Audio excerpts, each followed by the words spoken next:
في ناس مهما تعمل معاهم بيستفزوك، وفي ناس بتستنزف طاقتك لحد ما تكره نفسك.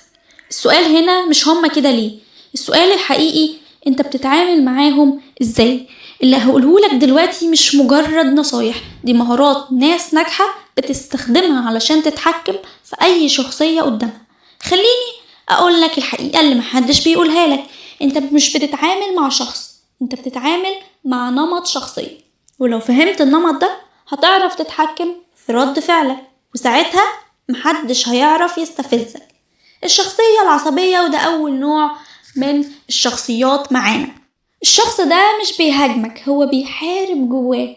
تتعامل معاه ازاي بقى؟ ما تعليش صوتك، اسمعه لحد ما يهدى وبعدين رد بهدوء، لأن هدوءك بيكسبك وعصبيته بتخسره.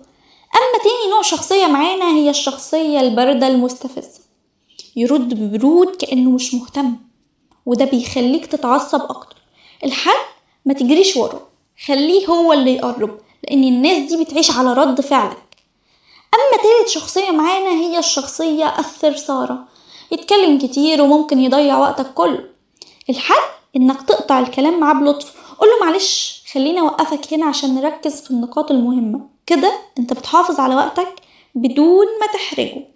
أما رابع شخصية معانا الشخصية المستفزة، يقول كلمة صغيرة بس تقعد جواك طول اليوم. الحل الذهبي معاه ما تديش رد فعل، لأن أكبر عقاب للشخص المستفز هو التجاهل. الاحتراف مش إنك تكسب النقاش، الاحتراف إنك تتحكم في نفسك، لأن أقوى شخص في أي موقف مش اللي صوته أعلى، لكن اللي أعصابه أهدى.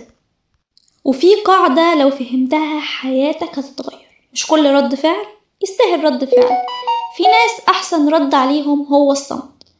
لما حد يستفزك هو مش بيتحكم فيك، انت اللي سمحت له، لكن لما تتحكم في رد فعلك انت كده بقيت أقوى منه حتى لو سكت. من النهاردة جرب 3 حاجات: اسكت بدل ما ترد بسرعة، اسأل بدل ما تهاجم، واهدى بدل ما تتعصب، وهتشوف في نفسك قد ايه الناس هتبدأ تحترمك غصب عنها.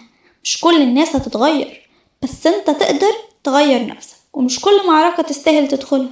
في معارك الانسحاب منها هو قمة القوة. لو وصلت لحد هنا متنساش تعمل متابعة